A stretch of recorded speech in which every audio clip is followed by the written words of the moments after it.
Olá, tudo bem? Vamos falar sobre verificação das condições gerais da vítima de acidente ou passageiro com mal súbito.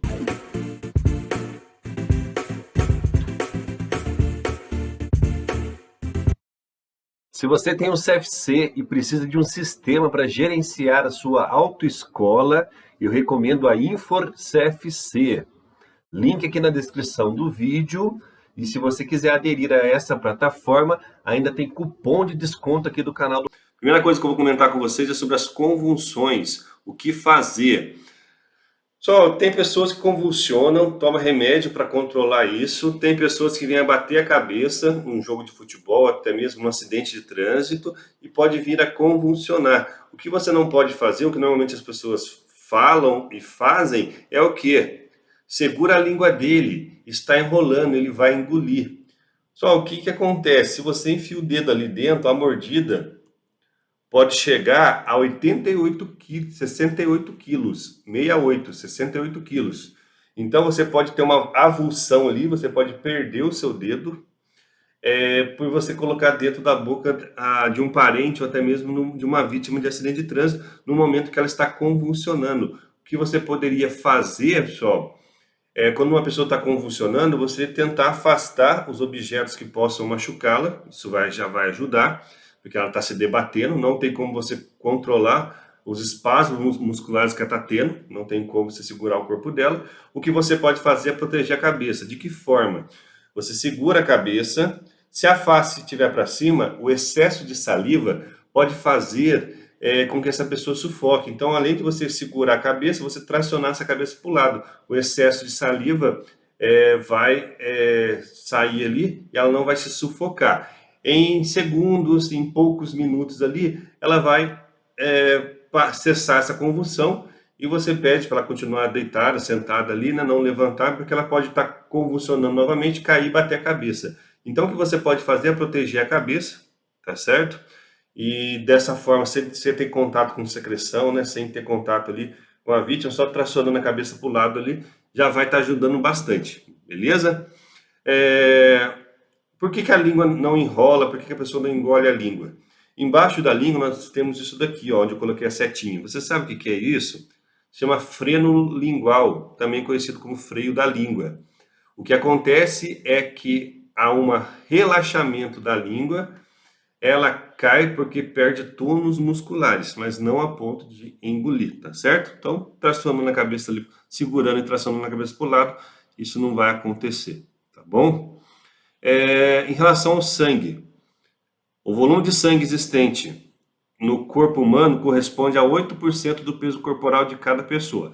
Existem vários artigos científicos, tem um que fala que é 7%, tem um que fala que é 8%, mas o que acontece realmente, pessoal, o que nós temos que entender aqui? Vou falar um pouquinho para vocês sobre vasos sanguíneos. Existem, os principais tipos de vasos sanguíneos são capilar.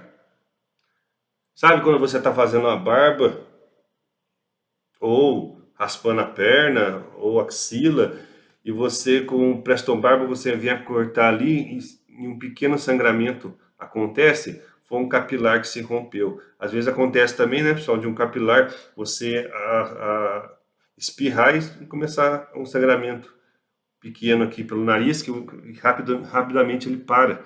Foi um capilar que se rompeu. Veia e artéria.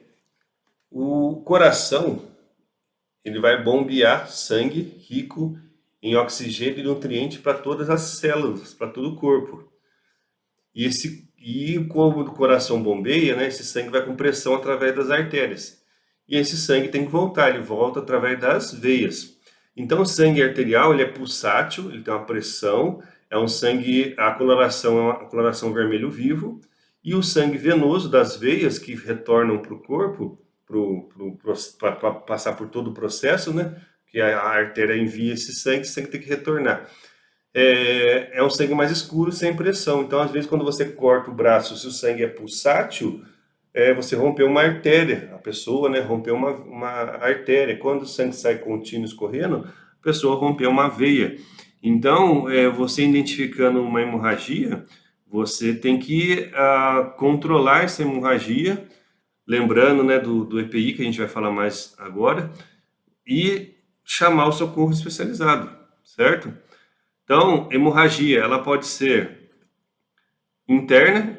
O que é uma hemorragia interna? Que ocorre internamente. Ou externa, que você consegue ver o sangue, né? Saindo pelo ouvido, pelo olho, pela boca, pelo nariz, por qualquer outra região do corpo ali. É uma hemorragia externa. Como identificar e tratar? Só quando a pessoa perde muito sangue, ela entra em estado de choque. Choque hemorrágico, choque hipovolêmico que nós falamos, né? Acontece quando se perde cerca de 1 litro de sangue, o que faz com que o coração deixe de ser capaz de bombear o sangue necessário para todo o corpo, levando a problema mais grave em vários órgãos do corpo e colocando a vida em risco. Então, a pessoa que ainda está de choque, pessoal, porque ela perdeu muito sangue, então você tem que tentar controlar isso. Como que você vai identificar uma hemorragia interna? A hemorragia interna, a pessoa, ela está andando de moto, de repente ela cai da moto, levanta, não, tá tudo bem, tá tudo bem. Daqui a pouco ela começa a sentir uma dor, né? E cai de novo. Por quê? Ela muitas vezes está tendo uma hemorragia interna devido à batida. Quando ela começa a tossir, começa a sair golfadas de sangue, é sinais e sintomas de uma hemorragia no pulmão. Quando ela começa a vomitar um sangue escuro, né, pessoal? Pode ser hemorragia no estômago.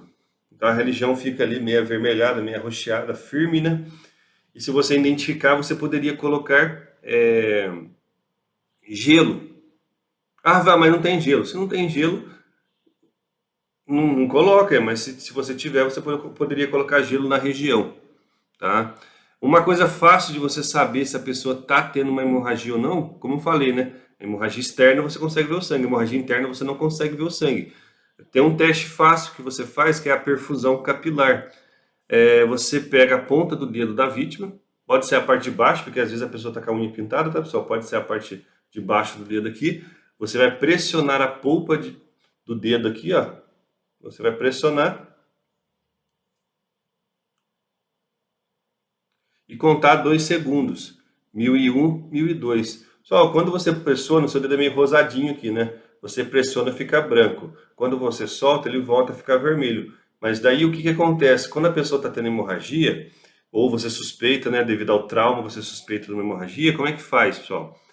Se você pressiona e retorna em 2 segundos, você pressionou, soltou. 1001, olha lá, já voltou, olha lá. Voltou em até 2 segundos, quer dizer que a pessoa não está tendo hemorragia. Quando você pressiona e solta e conta 1001, 1002 e retorna após 2 segundos, ela está tendo uma hemorragia interna.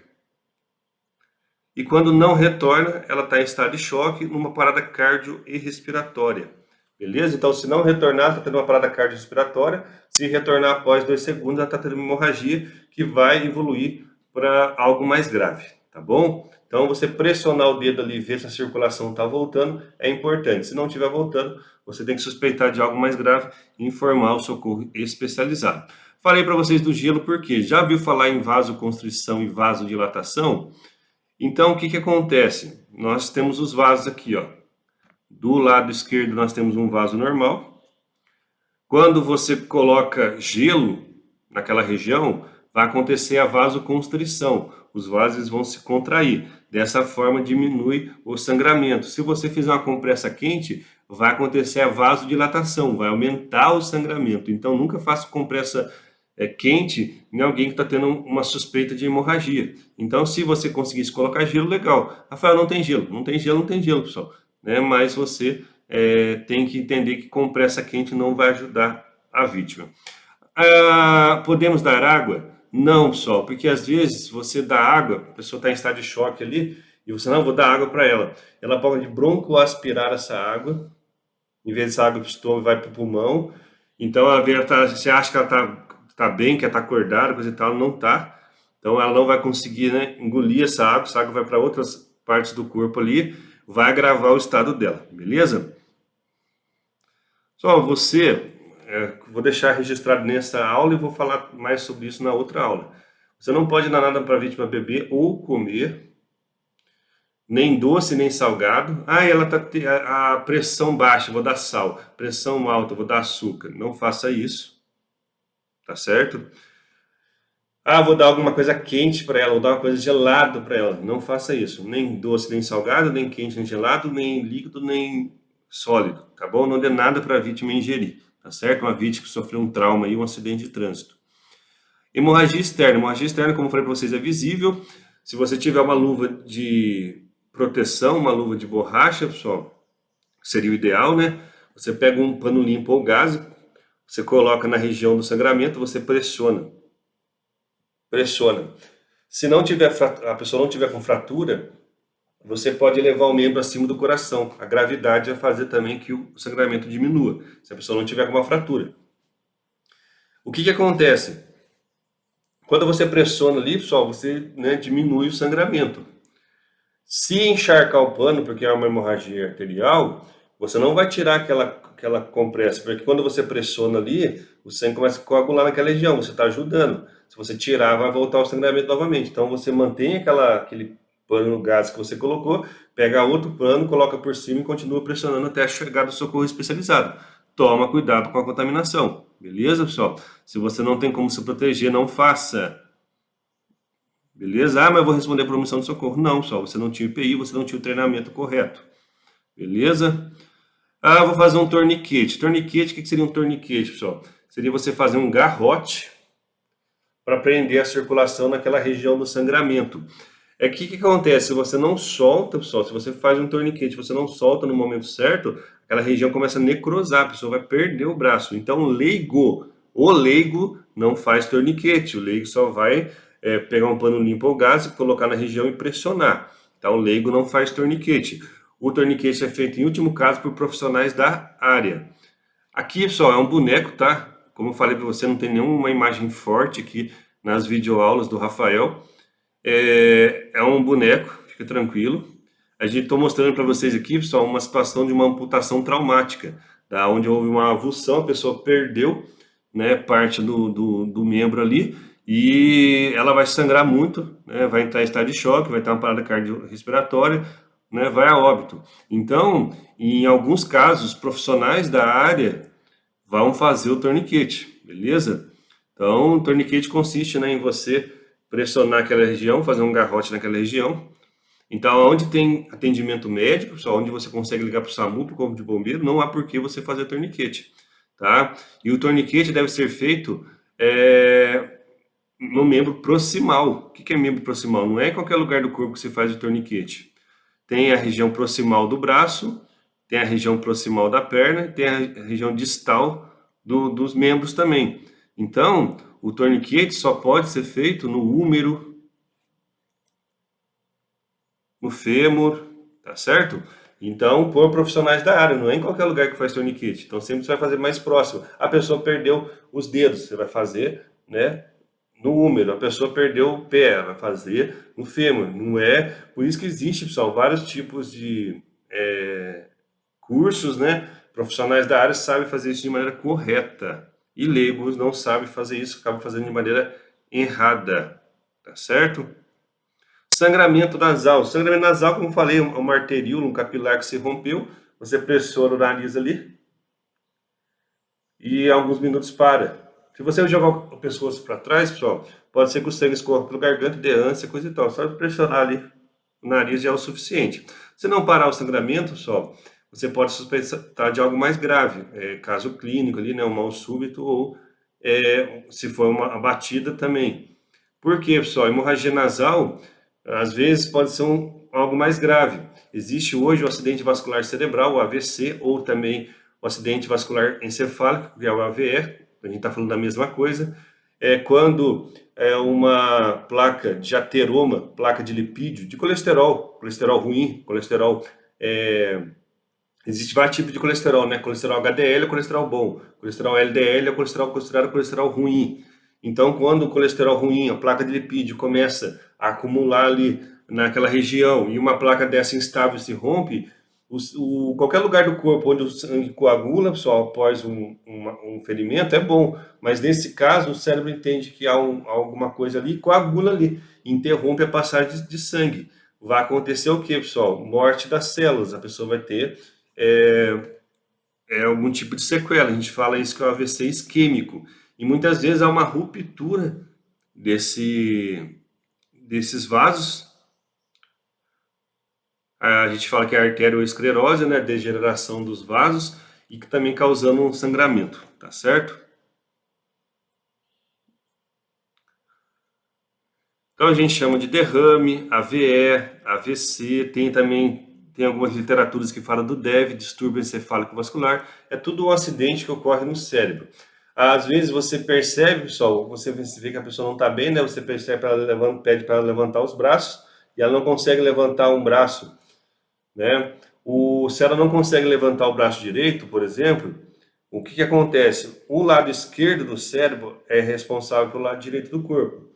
O lado direito do cérebro é responsável pelo lado esquerdo do corpo, né? Então, o que acontece? Se tem uma paralisia do meu lado direito, é que a gente está invertido aqui, né, pessoal? Do meu lado direito aqui está tendo a paralisia, quer dizer que eu estou tendo AVC do lado esquerdo. Se do meu lado esquerdo aqui está tendo uma paralisia, quer dizer que do meu lado direito aqui está tendo um acidente vascular cerebral. Então, você vê que a pessoa, né, não consegue, né, movimentar os membros ali de maneira ordenada, pode ser que ela esteja tendo um AVC e você tem que chamar socorro e passar essas informações. Ausência de rugas frontais, incapacidade de fechar os olhos, descida do canto da boca, tudo isso são sinais e sintomas aí de um AVC, certo? Vamos falar sobre as peles agora. Nós temos aqui a primeira pele, que é a epiderme, a segunda pele, que é a derme, a terceira pele, que é a hipoderme. E nós temos 3 tipos de queimadura. Queimadura de primeiro, segundo e terceiro grau. A queimadura de primeiro grau, você vai lesionar essa primeira pele aqui, ó, epiderme, que eu comentei com vocês. Quando que você lesiona a epiderme? É muito simples, você vai para a praia, não passa o protetor solar e fica exposto ao sol, né? Vai dar uma vermelhidão no local ali que você lesionou a epiderme. A queimadura de segundo grau era caracterizada por formação de bolhas. Quando você lesiona, além da epiderme, você lesiona a derme. Às vezes está fervendo água, essa água cai sobre o seu corpo, né, e a pele desprende ali. É queimadura de segundo grau. E às vezes, pessoal, também nós temos a queimadura de terceiro grau, que acontece até uma carbonização. Queimadura em profundidade ali, né, queima até as terminações nervosas. Então, existe 3 tipos de queimadura: primeiro, segundo e terceiro grau. Tá certo? Então, a gente já falou sobre queimaduras, a gente já falou sobre hemorragia interna e externa, e agora nós vamos falar sobre fraturas. Existem 2 tipos de fratura: a fratura fechada e a fratura aberta. Pessoal, não confundam hemorragia aberta hemorragia interna e externa com fratura fechada e aberta, tá bom? Não vai confundir essas 2 coisas. A fratura aberta é conhecida também como fratura exposta. Qual é a diferença de um para o outro, Rafael? A fratura exposta, pessoal, há um rompimento da pele. A gente chama de fratura aberta, conhecida como exposta. Coloquei um raio-x aqui porque é uma imagem preto e branco, certo? Tá vendo que o osso rompeu a pele? Isso seria uma fratura aberta, uma fratura exposta. Beleza? Quando há rompimento da pele, é fratura aberta exposta. Essa luta aqui do Anderson Silva, tá vendo? Ele chutou o braço do rapaz. Deixa eu mudar aqui de imagem, né? Tem gente que só de ver passa mal. Chutou a perna do rapaz, do lutador, o lutador Anderson Silva, e ele veio ter uma fratura. Foi uma fratura total, né? Mas aí a gente vai caracterizar como fechada ou aberta. Aberta ou fechada? Não foi uma fratura exposta, uma fratura aberta, pessoal, porque não houve rompimento da pele. Tá vendo? Foi uma fratura fechada. Então, quando não há rompimento da pele, a gente chama isso de fratura fechada. Então, existem 2 tipos de fratura: aberta e fechada. Exposta e fechada, beleza? O profissional, a gente não pode movimentar o membro fraturado, certo? A gente não pode movimentar o membro fraturado. Então existe hoje a tala moldável aramada em EVA sem velcro. Só essas talas, só de você